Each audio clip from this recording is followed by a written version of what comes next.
Hello everyone, welcome back. It is June. Let's get into the energy of this month. This is just astrologically one of the best months of the year.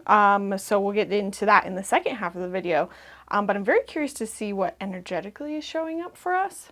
I always like to start these videos by just going over quick announcements in case you're not following me on my other socials or on my newsletter. But this month, two exciting events happening. One over on the Psychic Development Society membership. Every other month we start a new monthly challenge. And this month and next month, we're going to be doing animal communication. So if that's something you're interested in, now would be a good month to jump in, because not only with the membership are you getting all of my virtual challenges, but you also get access to all of my basic courses, my add-on courses, which includes my animal communication course. So you'll get in there, you'll get access to my basic psychic skills, you'll get access to my animal communication add-on, and then there will be a virtual challenge going on with all the other members. We'll be practicing. And I mean, that's just not even including our normal practice nights, our coaching calls. We have a lot going on over there in the membership, including this month. Layla, the Lenormand reader, I don't know if you guys remember, a long time ago, we did a collab video. I'll link it up above in a card, but we did a video on what is Lenormand. She's going to come in and teach a workshop. You guys, I would highly recommend joining this month just to view her workshop. And you get access to all of the past guest workshops we've had, but her workshops, you know, like all the people that come into the guest workshops, they are usually kind of top dollar, and they come in and teach a quick little snippet of their expertise, and then they usually follow it up with a live Q&A. So it's so valuable to get to know different modalities that you can add to your psychic toolkit. So if you've always wanted to take maybe Layla's courses, this might be a good time to do it. Last month we also had Anna come in. She taught about the Akashic Records, and it was an amazing class. So you get past access to all those others as well. So two exciting events that I wanted to just mention off the top of the month. But yeah, let's get into the energy forecast for today. I know I've got a lot of decks here. I'm going to use the Letha Oracle deck because we have Letha happening this month, summer solstice, June 21st. We're going to use my original, my very ever first, you can tell it's very beat up, my first ever tarot deck that I got. I was like, you know what, I feel called to use this. And then shout out to Sonia. Sonia, my colleague, also went through Tana's program with me, my business mentorship program. She made her own Oracle deck, which like one is a feat in itself, but she sent me a copy. We're going to use it today so you can get a taste of it. If you want to check out her deck, you can actually jump on her website and get a virtual version of her deck. So here's her card. You can scan this QR code and go to the virtual Quantum Destiny Oracle deck experience and test out the deck for yourself. But thank you, Sonia. I'll link her information down below. She was actually one of the guests also that came and taught about quantum intuition in the membership as well. So let's get into it. All right, overall June energy. Aha, love it. Sun tea. I mean, I'm not surprised at all. Slow, intentional, delicious, interweaving with life, holds more magic than you think. Okay. Again, not surprised at all, just because I know the astrology of June, and it's just one of the sweetest, best months of the year. Hence why I put on my lemon nails. I've been saving these ones for June. I freaking love these. These are so cute. All the nails, by the way, if you ever like them, I get them from the Kiss brand. I'll just link them down below, but you can get them in like a lot of stores. Ugh, love this. I mean, June is slow living, calmness, simplicity.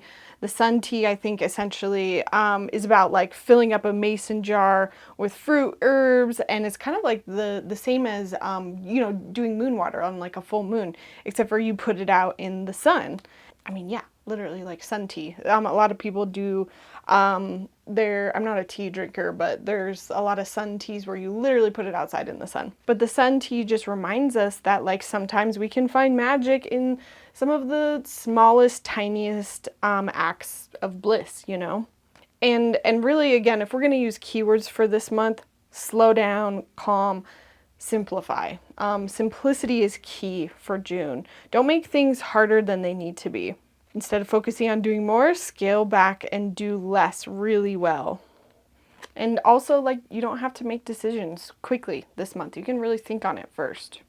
If you want to make your own sun tea, you can just screenshot this really quick. It's got a sun tea recipe in here. Love it.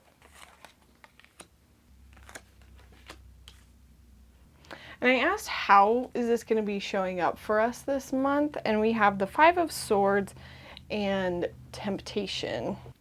This card in the tarot is actually the Devil. This is why I was so intimidated by tarot, because I got this deck first and it doesn't like even have the same words on it than the original, which is so silly, and it doesn't even have any of the same imagery as the Rider-Waite. But it's a beautiful deck. It's a fairy tale deck and I was so drawn to it. I'm going to try to get back into it. So we have Five of Swords and Fear. So definitely this is going to be more of a mental calmness, a mental simplicity, which I love. This is like us really slipping into our mental health in a beautiful way. Because with the Five of Swords, you know, there's this ease, this beautification, this joy, this intentionality when it comes to our thoughts. And like specifically when there's conflicts this month, or like problems we're trying to sort out, or tough communication, if there is any, it's like we're slowing down, and it's like we have this version of ourselves that can handle this, deal with it, and is comfortable with it, and knows how to respond in the best possible way with this Five of Swords. And the Devil card, again, like I feel like I love the Devil card because one, because every time I pull it and it literally says the devil, it freaks everyone out. But that's literally the whole point of the card, is like, it's not supposed to be scary. A lot of times fear is just in our mind, you know, with swords and the devil, like this is all just sort of mental fears that might be coming up, mental conflicts. But again, I don't even feel like it's really affecting us this month, because the sun tea is really telling us to slow down. I just feel like we're already there. Like this month is a lot easier to deal with the fears, deal with the conflicts, deal with, you know, I just heard them say piss poor attitude. Just like the mental things that come through that would normally get us down in the dumps or make us fearful or afraid to move forward. We're like, no, I'm simplifying, I'm slowing down, I'm being intentional. I know that this is just fear talking. I know that this is a conflict that I can just move through. And there's just like this feeling of like ease, like all the things that maybe sometimes would normally like throw me off are so much easier this month. Like they don't bother me as much. I feel like I'm supposed to point out the Astro dice. So we have the South Node. So we're definitely sitting more in our comfort zone this month. There's a lot more familiarity with something we know. We might even be saying goodbye to some things. And it's in the sign of Sagittarius. So very optimistic. I'm like not even surprised that these were the Astro dice that I pulled or rolled. It's feeling comfortable, feeling optimistic. Maybe we're letting go of some things as these conflicts arise. Again, simplify, simplify, simplify. And we're doing it in the fifth house. You know, some of us, again, it might be different for everybody, but the fifth house is the things you create. So this could be your creative projects. It could be, if you're an entrepreneur, your entrepreneurship, your business, your small business. It also can be your kids, romance as well. There is just this sense of like the things that we're creating this month. I'll just use the example of like, because I know a lot of you that follow me are entrepreneurs, fellow psychics who are trying to grow your business. It's like there's this comfort, this sense of ease. You might have some fear that pops up, some like small little roadblocks and hurdles, but overall you're optimistic. And because of this Sun T card, it's like, I feel good. I feel like I can move through these things intentionally, slowly, and I'm just simplifying. I'm not signing up for more than I can handle. So overall, great month. That being said, what is our obstacle? I'm gonna pull, ooh. Again, these are Sonia's cards. Calibration to destiny frequency. Okay, I'm gonna have to look this up because this is very specific to Sonia's method. It's cool because I can just scan this QR code right here and pull up her guidebook. Ooh, okay. So this card is essentially talking about matching the frequency of that which you desire. Desire alone does not create. It is the vibrational matching of your inner state with the reality you seek that collapses timelines into form. So essentially with this card, again, this is the obstacle for this month, you know, and I feel like this is not a very big obstacle. I mean, again, with every monthly reading, some of us might feel like we're having a more difficulty tapping into the Sun T, into the main theme of the month. Maybe, you know, the fear and the conflict and the mental health is kind of overpowering your ability to be optimistic. However, again, I'm reading whatever it feels like the group is experiencing, like the majority of the group. I feel like the majority of the group is going to be having a much more positive month.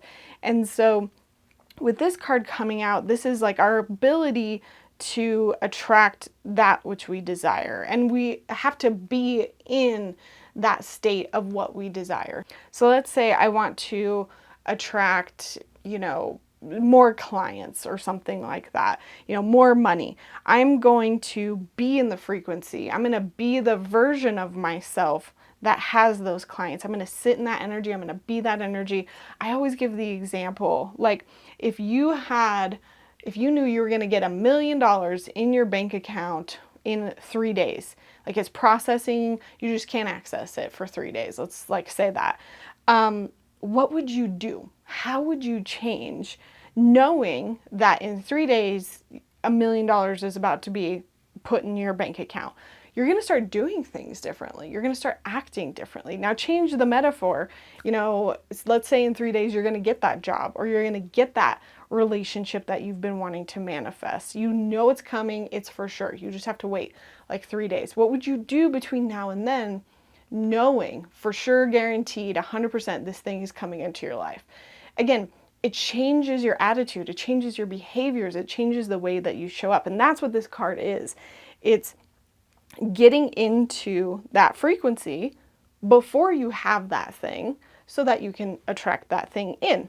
Now, again, this is an obstacle. This is in the obstacle position, which to me is saying like we might be having a little bit of a wonky time with that, but I don't think it's because we can't manifest. I think it's because we're so unfamiliar with things feeling so good that like maybe we're in such a good spot that we are attracting it and we're attracting too much of the good and we're like overwhelmed, feeling like, oh my gosh, do I deserve all this goodness? Do I deserve all this abundance?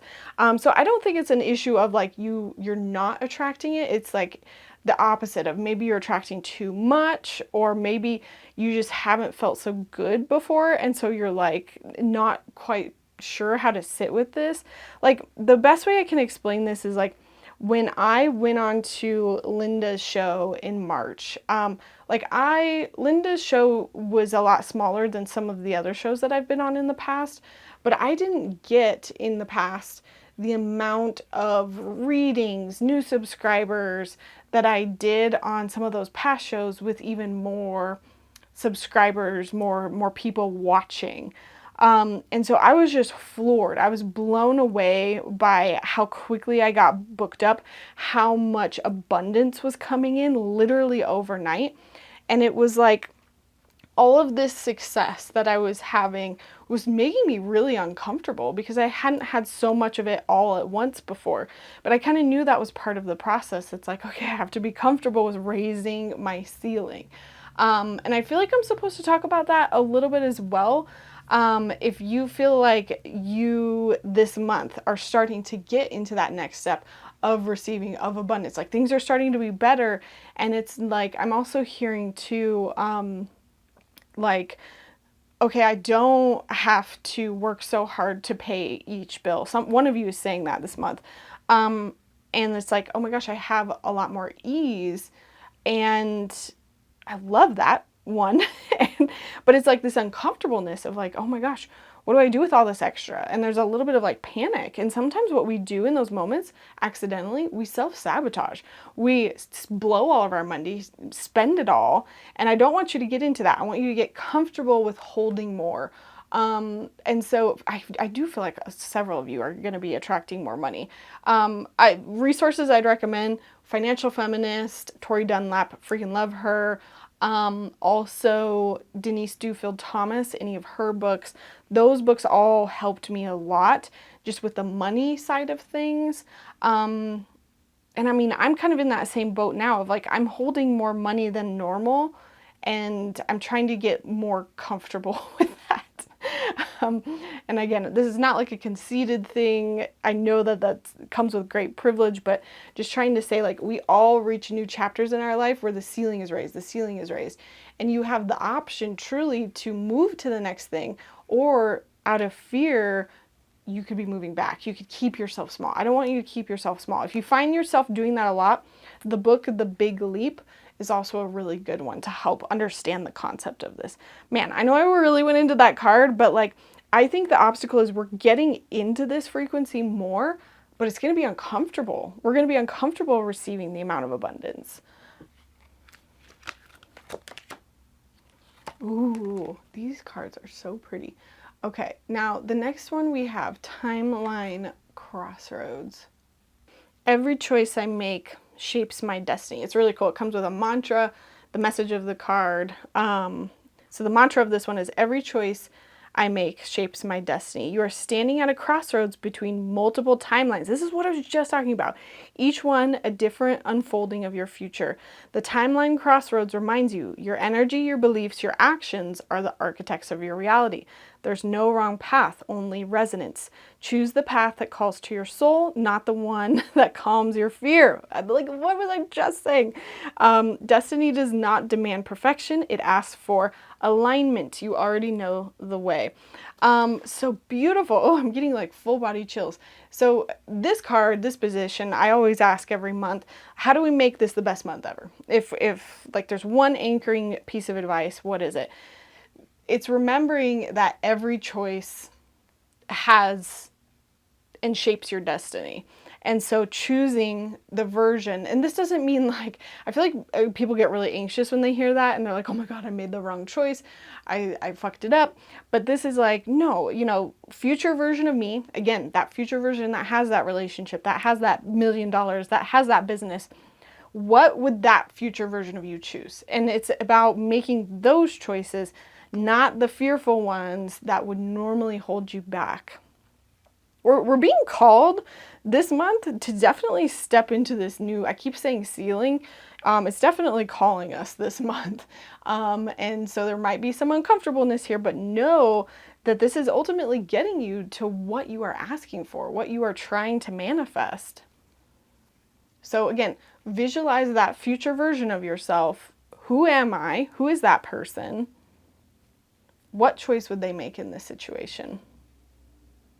I want to say too, like I did this like tiny little astrological walkthrough last month in our group coaching call, which I record all of those. You can go back and watch the replay. But I'm feeling this energy starting up in June because I'm seeing myself teaching about that. And one of the things that I talked about is like with all of our major outer planets and new signs, there is this energy of like you have to pursue what you want. Things are not just going to fall into your lap like they did before. We are not in earth and water signs anymore. We are in air and fire signs. And it feels very different. And the people that are going to attract the things they want are the ones that go after the things they want. Not like burnout, but I mean, you can't just be sitting back and relaxing. But anyways, in the last coaching call that we did last month, I kind of went over business astrology, how to look at your own personal chart to maximize your business potential.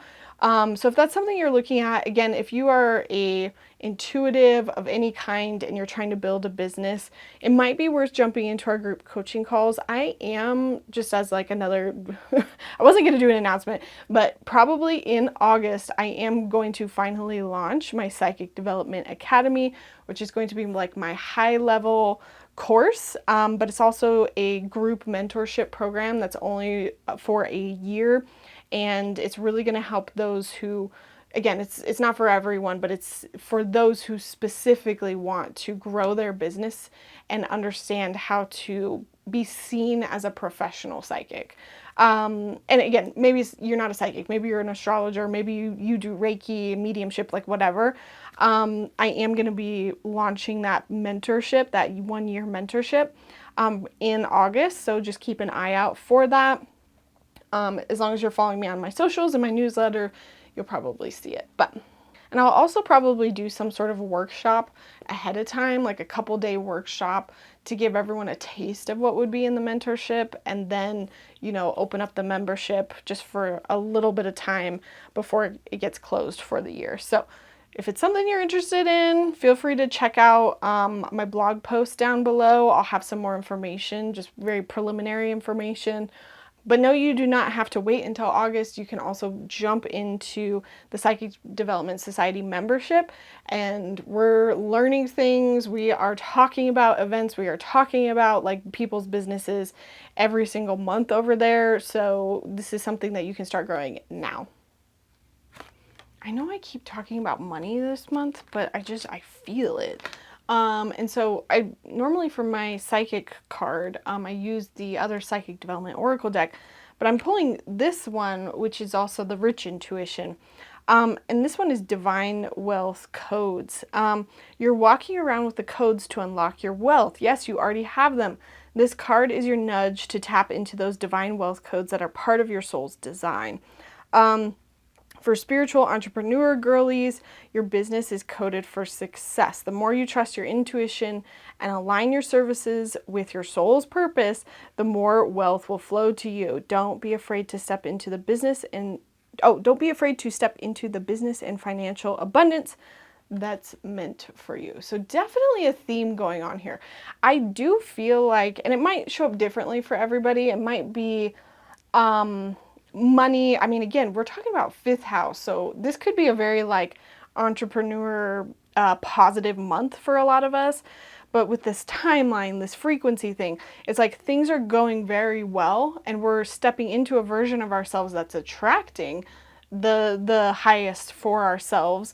And so there might be money that comes through with this. And so understanding how to align your business, your services, more to this version of yourself, it will help you attract more. I 100% can attest to that. The more I understand myself, my business, my soul purpose, the clients that I'm serving, the stronger I can show up, speak about it, the more you guys resonate with it or don't resonate with it, but it just makes it very clear for me, and the more wealth comes in as an exchange for my time and energy. So there definitely is, if this is something you're working on, manifesting, this is here for you. Even if you are not a spiritual entrepreneur, just know that this could show up in other ways. I mean, it could just be money from your work, or it could be other blessings, again, 5th house related, to really show you like, hey, this future version of yourself is here, and you can have the abundance that comes from that.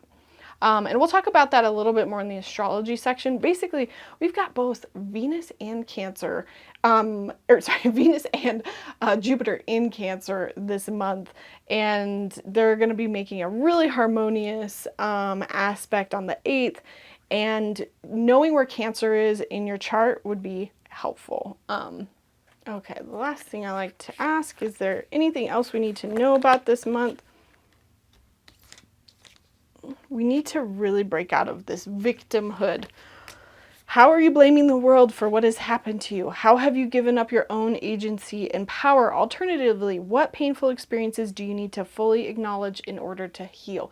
So for those of us who struggle this month, it might be because we're keeping ourselves here. We're not allowing the rest of this to come in because we're playing the victim. We're saying, oh, this isn't meant to be. Oh, this, like the amount of readings I have where I can hear the victimhood coming through so clearly. And I'm like, you have to let go of the victimhood because it's such a block to your success. You know, instead of saying, why did this happen to me? Change it into, why did this happen for me? There's something about this month where we are recognizing a place in our life where we gave up our agency, where we gave up our power. When we can let that go, and it might be, again, simplifying because, you know, we're cutting something out that's keeping us in this place, you know, the better. We can do this by being still. This is the sunbathing card. It says the dance of stillness is calling for you to live in its embrace. So again, focus on this main theme. The more we can slow down, be still, the more we can hear ourselves, hear our intuition, understand where we're playing victim in our lives. I feel like I'm supposed to pull another one. Okay, trauma, healing, deep dive. I don't feel like this is in a bad way though. I really feel like this is like something clicks this month where you're like, oh my gosh, I realize why I always do this thing, why I always self-sabotage, why I do blah, blah, blah. And it's keeping me in this place of victimhood and it's keeping me from accessing this bigger, better version of myself. Okay, very similar. It is in the stillness and presence of the journey that you will find yourself exactly where you need to be. So there is, again, another echo of being quiet, listening to yourself, listening to your intuition, being introspective. But another part of this bike ride access is just trusting where you're at, trusting the process, not sitting in the, gosh, I'm so behind, I should have everything figured out by now. You're exactly where you need to be for a reason. Be present in this phase of your journey. Beautiful. All right, you guys, let's get into the astrology of the month. Just a reminder, you can book a private reading with me anytime. I'm finally kind of catching up on my readings. If you liked any of the decks that I used today, you can grab them down below. Let's get into the astrology. All right, everyone. Let's get into June's astrology. June is one of the best months this year. I'm not going to go over like every single little thing. I'm just going to cover like the major stuff. But essentially, this month we are coming off of that Mars-Pluto square. We are finally sort of clearing it. And right off the bat, the first day, I'm not going to write this down, but Mercury moves into Cancer. And again, right at the end of May, we had Venus conjoining Jupiter in Cancer. So both of our benefic planets in a sign that they love. Very nurturing, very motherly, feminine sign. Both these planets absolutely love being here. And so basically that is the first aspect of the month on, depending on where you're at, like I know for me it's on the 8th, for other people around the world it's on the 9th, so you might just have to check this. We have Venus conjunct Jupiter, so they are right on top of each other right when they do that. I mean, building up to this and then coming on after it, even when they're in the same sign of Cancer, there's always good stuff happening. But right when they conjoin, there's like peak energy. Think of it like whoop, peak energy of something amazing, something beautiful in the Cancer area of your chart. So drop where your Cancer placement is down below. Mine is in my 11th house. That is my colleagues, my friends, my social network. Like I literally, every time I talk about it, I say it's you guys for me. So there's just something really beautiful, really auspicious happening in your life around the 9th, 8th, again, depending on what time it is for you. Also, this is the best electional chart of the year. So if you have anything major you want to start, anything you want to launch, this might be a beautiful time to do it. What's super interesting for me, I've got a lot of very interesting transits playing out over the next couple months, but like literally this election on the same exact day. My Neptune sextiles my MC right at the degree. So there's something happening for me on the 8th or 9th with my career, with like maybe big dreams, goals, aspirations with Neptune and Aries. But also at the same time, maybe my clients, my followers, we'll have to see. But it's been really interesting to see because I've got some really important, huge transits literally coming up over the next couple months right on my career house, my MC. But it's been really interesting too because some of you guys have been picking up on it and you've been getting hits about me and you've been sending me messages and it's been super cool. But yeah, I'm like, I don't know what this is because right now I'm just kind of like trying to simplify, do the bare minimum, figure out why I don't feel motivated, and just kind of get back to like the basics really of like my content. But anything you want to launch, do it on the 9th. Then on the 13th, we have Venus moving into Leo. Where is it? Okay, so Venus moving into Leo. And then the 14th, we have a new moon in Gemini. New moons, fresh starts, new beginnings. This will be the first new moon in Gemini with Uranus co-present. I would highly recommend setting new intentions around this. This will be my 10th house, my career house as well. But all you really have to do is look at the Gemini area of your chart. What house is that? That's going to tell you where there's going to be new, fresh starts, fresh beginnings. And honestly, with it coming off so close of this aspect on the 9th, there might be some really good, because remember, this, whatever the chart is, it's like take a picture, snapshot, bam, you have the whole chart.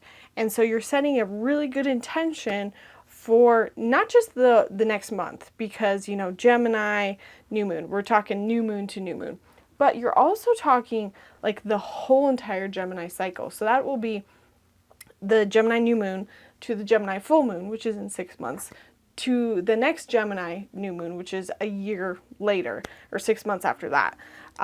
So anytime you are at a new moon, full moon cycle, yes, we're talking about like 1 month, but we're also talking about like a 6-month cycle and a year cycle as well. So we're starting a new chapter in Gemini. Like we would have already been playing out one that was a year ago.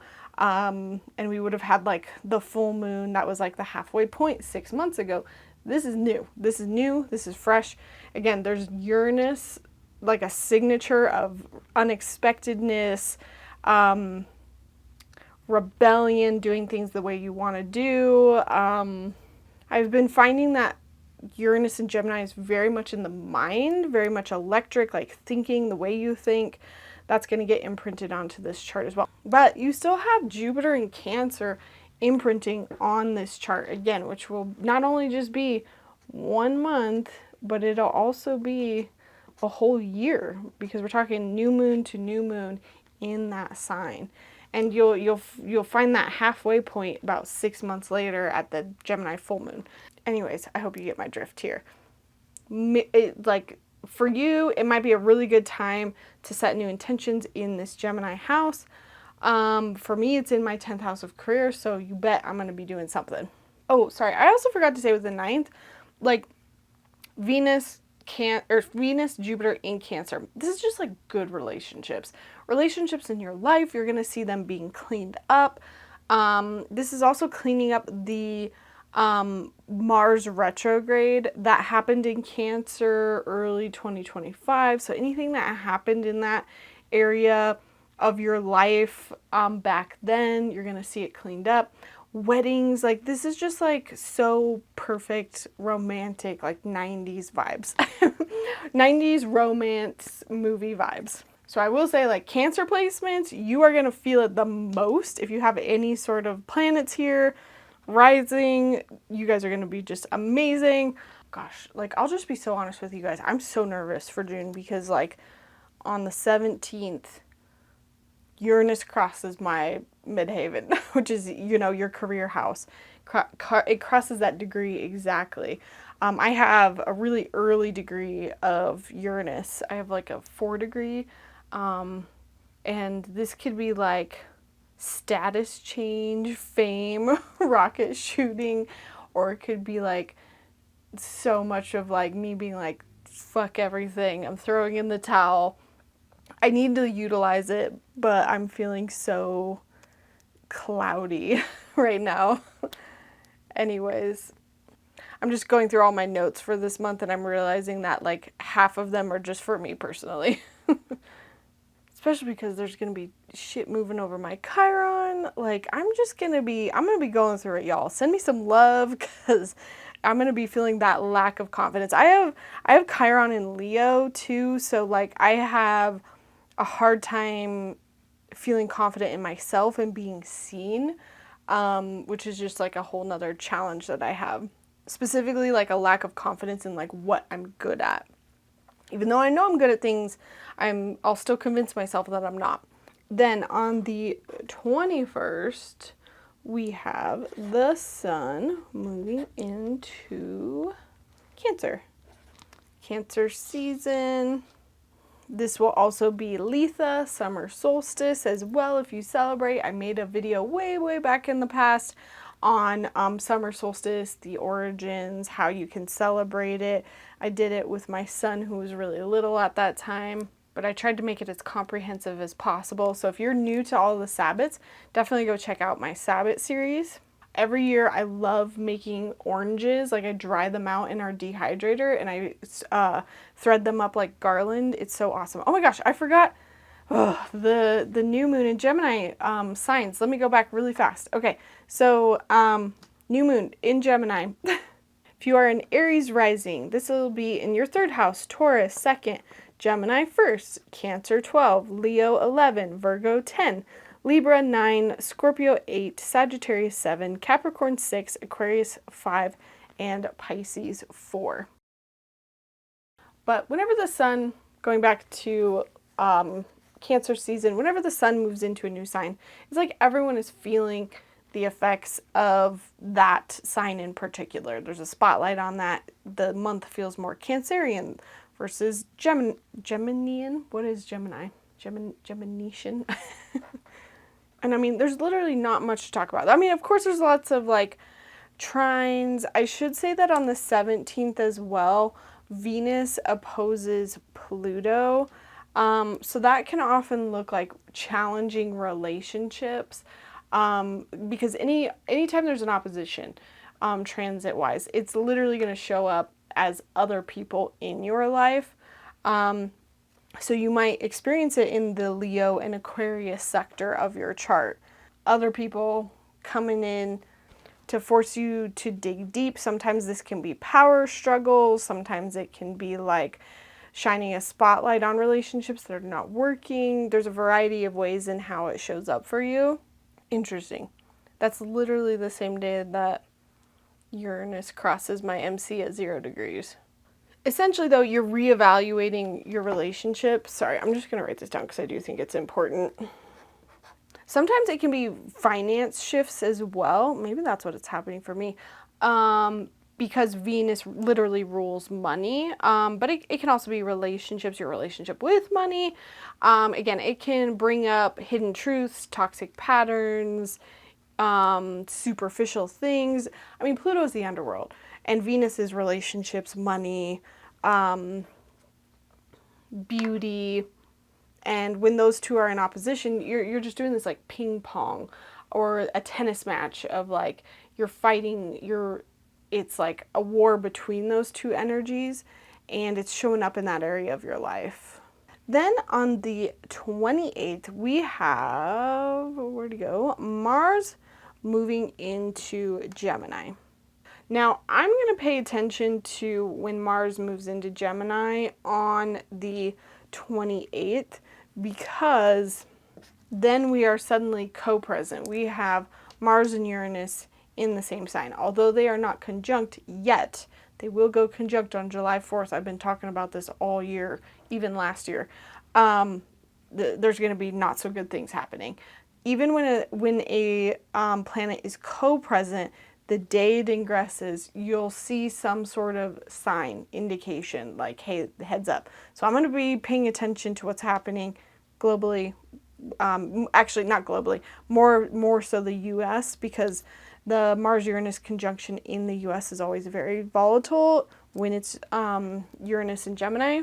So we're going to get some sort of clue as to what that's going to be on the 28th. I mean, that's not many more days before the 4th. So, I mean, we're going to be building up towards a really not so good thing towards the end of the month.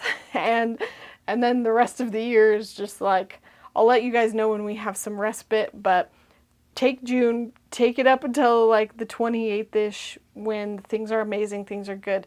But then the 28th and on, it's going to just kind of feel like, wait, what happened? I thought everything was good. Then on the 29th, several things are happening.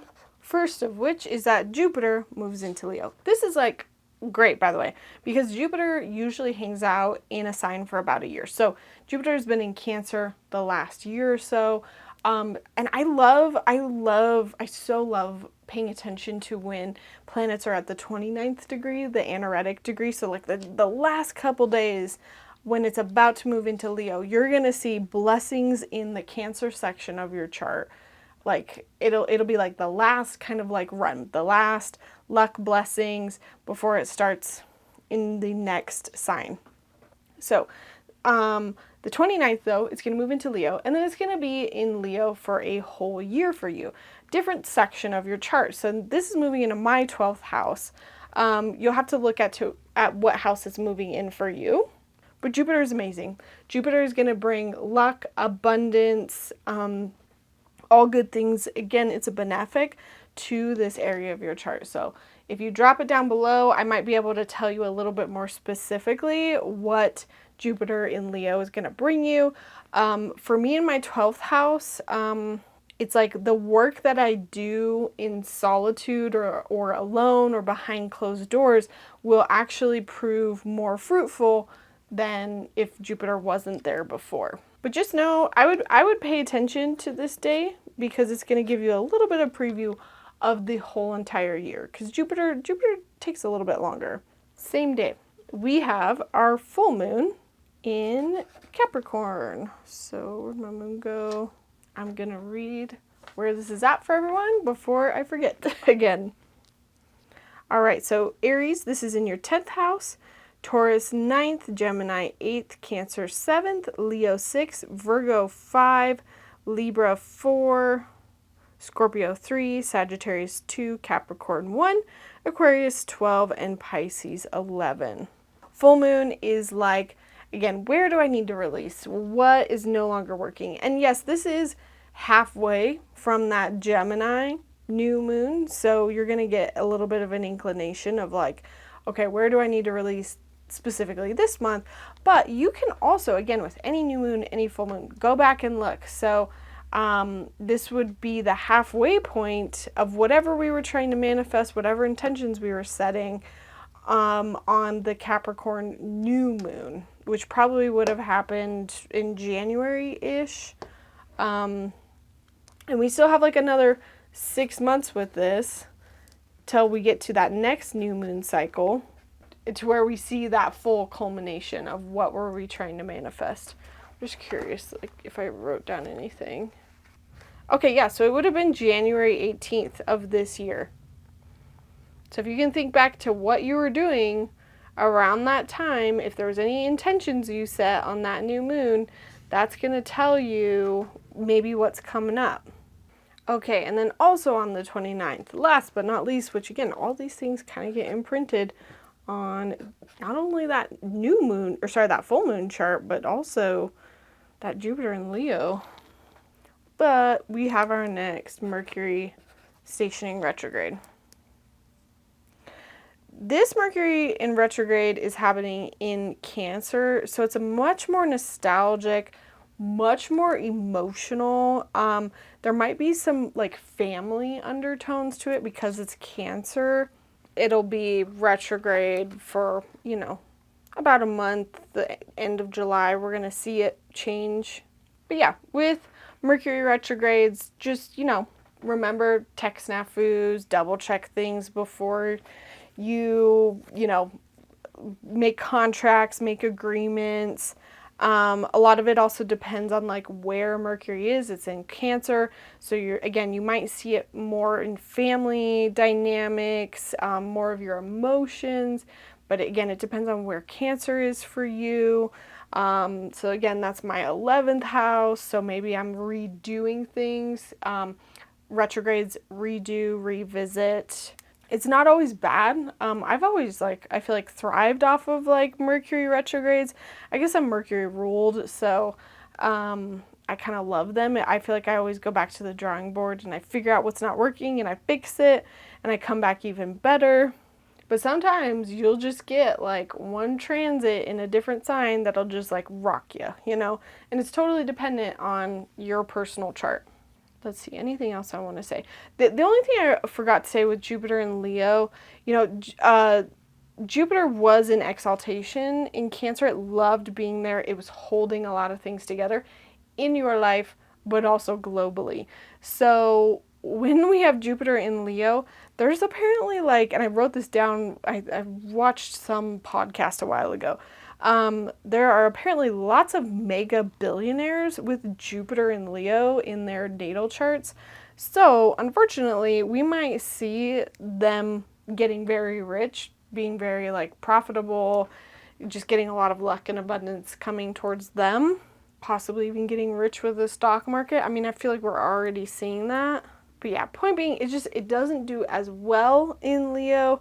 For me, for example, with this 12th house, it's I'm going to be going inwards. I'm going to be meditating. I'm going to be working behind the scenes, focusing on my mental health. And when I do that, I'm making Jupiter happy.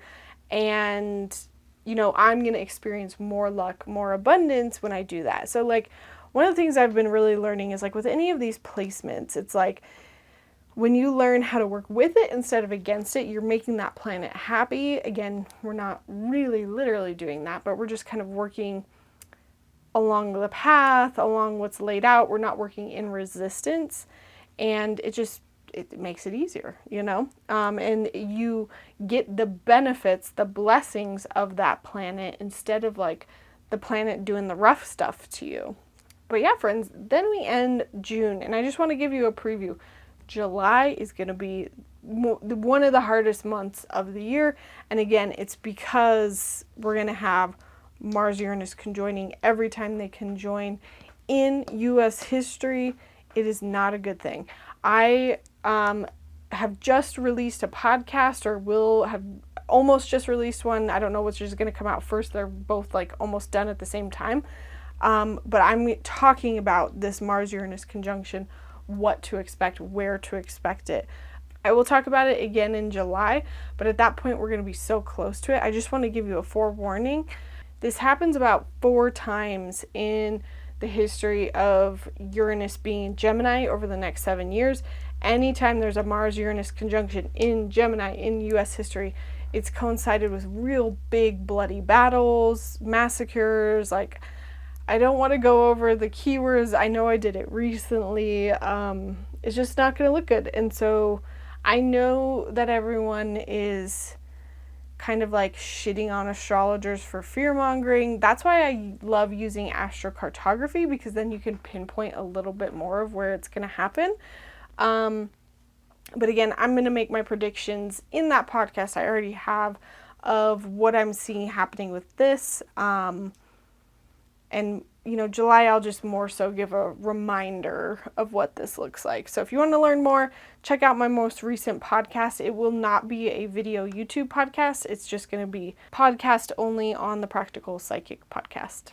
I think I'm also going to be going on to Celtic Sheila's YouTube page. And I don't exactly know what we're talking about as of today, because, we're still kind of prepping.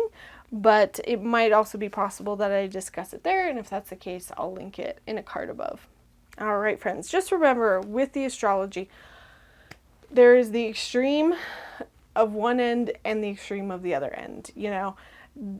with the astrology, it can always fall somewhere in the middle. It could be as severe as your head getting chopped off or as severe as stubbing your toe. So just keep that in mind with all of the things that I ever discuss. You know, my goal is to never ever fearmonger, more to help you prepare. Let me know if these are helpful for you, if you're watching them. But as always, remember you can reach out to me. I offer birth chart readings as well as astrocartography readings. And that is it, my friends, for the month of June. And I am planning on getting more YouTube content to you all soon. Again, just not feeling so motivated. Just 1000% honest. I'm putting all my time and energy into the Psychic Development Society. My members that I have over there, having a ton of fun with them. YouTube, I'm just stuck. I'm stuck. I need to figure that out. That's my goal for this month. So that being said, let me know what you like to see more of from me, why you're here, what you want to see more of. I know I have lots of people over many years who have been here. I would love to know what you enjoy, what you don't enjoy.